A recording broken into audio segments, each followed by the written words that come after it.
trading, I've said this so many times on the channel. I'm going to whisper it so you guys can hear it. Trading Jusuf Nurkic is a lot more complicated than it sounds. And I've also said this many times on the channel before, or at least a couple times on the channel. If James Jones, our general manager, and Matt Ishbia, our owner, are happy with Jusuf Nurkic, he's not going anywhere, y'all. At least right now. I'm just saying. I'm not trying to preach to you guys. I'm not trying to sound like Mr. Know-It-All here. But the overreaction for Jusuf Nurkic is just too much. This is going to be the unpopular part of the show. And I know a lot of people have a lot of mixed feelings about this. But John Gambadoro from Arizona Sports, I believe yesterday, tweeted out that, yeah, we're going to talk about the Bulls because he's a Bulls fan, Chuckster. But and I have some thoughts on the Bulls too. But anyways, John Gambadoro tweeted out, he was responding to a tweet saying, "Announce Nurk for Walker Kessler," which, by the way, is not going to happen. But John Gambadoro said, quote, "I do not expect the Suns to trade Nurkic. He should do well in Bud's offense. He will be back." The reason that this is unpopular is Jusuf Nurkic has randomly become the Suns fans' scapegoat. A lot of Suns fans just decided to pick on Jusuf Nurkic, and I understand he had a really bad playoffs. I get it, but in all fairness, so did a lot of Phoenix Suns players. Just saying. Even if Jusuf Nurkic played very well, we still wouldn't have gotten, who knows, probably the Timberwolves beat us in like 7. We still wouldn't have won. It's just that simple. Because we obviously saw what happened. We saw the disconnect. We saw the poor leadership. So a lot of Suns Twitter is completely overreacting to the Jusuf Nurkic stuff. It seems like every single day I see a Jusuf Nurkic trade rumor, Jusuf Nurkic this, Jusuf Nurkic that. There are a decent amount of Suns fans that want to keep him. I get it. There are a lot of Suns fans that do want to keep Jusuf Nurkic. And let me remind you guys that a lot of this is just Suns Twitter and Suns fans being angry. To my knowledge, besides John Gambadoro, who is actually plugged in and has connections and has sources, this is really the only Suns rumor, and I put that in quotations, about Jusuf Nurkic getting traded.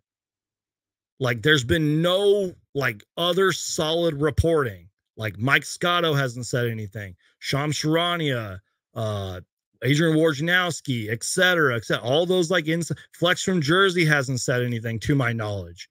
So a lot of this is just fans overreacting and picking on Jusuf Nurkic, when in reality, Jusuf Nurkic was one of our best and healthiest players. The Suns were statistically better and won a lot of games with Jusuf Nurkic. And when he didn't play, it showed. So I don't get it. I don't get why all these Suns fans are like, trade Jusuf Nurkic, when in reality, we haven't even seen what this team is going to look like. I know that we've made a few moves here and there, but like the roster isn't assembled fully. We haven't even played a preseason game yet. We don't know what Coach Bud's offensive system is going to look like. And can we at least get through half of the season before we start talking about trading Nurkic and if we'll win a title or not? A lot of this is just overreactions. There's people that are like, oh, well, we can't play him in the playoffs. But again, it's like, y'all, we weren't going to win anyways. You know, like you could have said that a month before the playoffs. Let's say Jusuf Nurkic had an incredible playoffs, right? let's say he played like 6-7 games and was dominating and playing great. We weren't going to win, y'all. Let's be real with ourselves. And yes, Jusuf Nurkic has his flaws. So does every player for the most part. Guys, he actually wants to be in Phoenix. He is a great teammate. And I have been defending. You know how we had the whole like DeAndre Ayton stands? At least the last few live shows, I've been a Nurkic stan because it just seems like Suns fans are bored and they're just finding a scapegoat to just talk trash and they just think they have all these great trade ideas about Jusuf Nurkic. And that's another thing, y'all. Put yourself in the shoes of a general manager. This is not NBA 2K. Just because a team has a player available, or there's a trade rumor about a certain player, or just because your trade works on the trade machine, does not mean that the other team is like, oh, we'll take Jusuf Nurkic. Sure, we'll do that. Y'all, like, trading, I've said this so many times on the channel. I'm going to whisper it so you guys can hear it. Trading Jusuf Nurkic is a lot more complicated than it sounds. And I've also said this many times on the channel before, or at least a couple times on the channel. If James Jones, our general manager, and Matt Ishbia, our owner, are happy with Jusuf Nurkic, he's not going anywhere, y'all. At least right now. I'm just saying. I'm not trying to preach to you guys. I'm not trying to sound like Mr. Know-It-All here. But the overreaction for Jusuf Nurkic is just too much. And I don't care. Like, I might receive some heat for saying this, but it is the truth. A lot of this is coming from spoiled Suns fans. The Suns fans that think we can get every single player and that every single player should want to play for our team. It is coming from the spoiled Suns fans. That's just the truth, y'all. The truth hurts. And speaking of the truth hurting, I'm not saying that I am right about everything. Let's fast forward to the NBA trade deadline in 2025. Maybe Nurk isn't playing great and the Suns trade him. Okay, then sure. But even then, trading Jusuf Nurkic is complicated. John says, you mean Suns Facebook groups? Yes. As bad as Suns Twitter is, if you have a Facebook account, do not join a Suns group on Facebook. It is terrible. 1 minute later. My little rant there on Jusuf Nurkic is a good time to bring up this tweet. I retweeted this. I shared it on my Instagram. By the way, y'all, the links are scrolling right there. Follow me on Instagram. Follow me on Twitter. In fact, I'll pull up a banner that I made a long time ago, which is like old by now. I'll pull it up if you want to follow me on social media.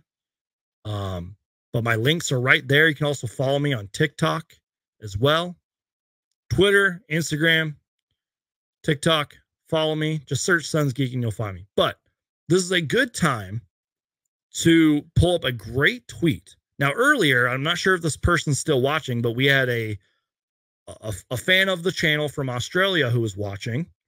In fact, I think I still have that comment, or I guess I don't. But anyways, we had somebody who's watching from Australia. And speaking of the Aussies, shout out to the Aussie Suns Fans podcast, who tweeted out an excellent tweet here, you guys. I had to show this tweet love. I shared it on Twitter. I shared it on my Instagram story, and this is just facts right here. Somebody from the Aussie Suns Fans Twitter account tweeted this beautiful tweet out.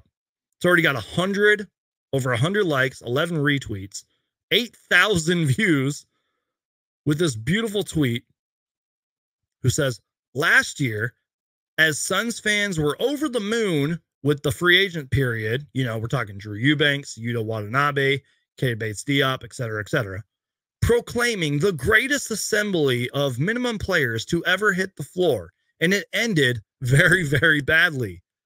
First off, that tweet right there already is amazing. Then he says, this year, a more cautious approach to fit, and we are impatient for the avalanche of last year. Calm down. This is one of the greatest tweets, Suns-related tweets I've ever seen.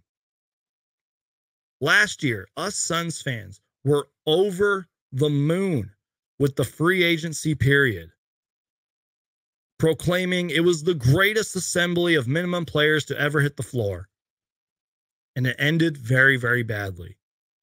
This year, a more cautious approach to fit, and we are impatient for the avalanche of last year. Now, what he's pretty much saying is, especially with the new CBA rules, and, you know, when Paul George and Klay Thompson were pretty much holding up free agency, which that was a real thing. I think Suns fans were expecting for us to make all of these moves on day one, and free agency for the Suns should be done on day one. You know, that's not how we saw it happen. I was live for like 4 hours and the Suns made like one move, you know, and they made it after I stopped going live. So this is just a great tweet, y'all. And I even had a tweet prior to this where I put like a GIF of Yoda, or GIF, whatever it's called. And Yoda's saying patience. I was like, Suns fans, it's a long, long off season. We got to be patient. We're 2 days into free agency, y'all. I could see there being little to no Suns news, or should I say moves. And then later on, maybe we kind of fill out the rest of the roster. Who knows? We could wake up tomorrow and there could be a signing. I don't know. So I had to go over that great tweet, and go follow the Aussie Suns Fans podcast right now. Go check them out. I've been on their show before because that was a great tweet. Sounds good. Appreciate it.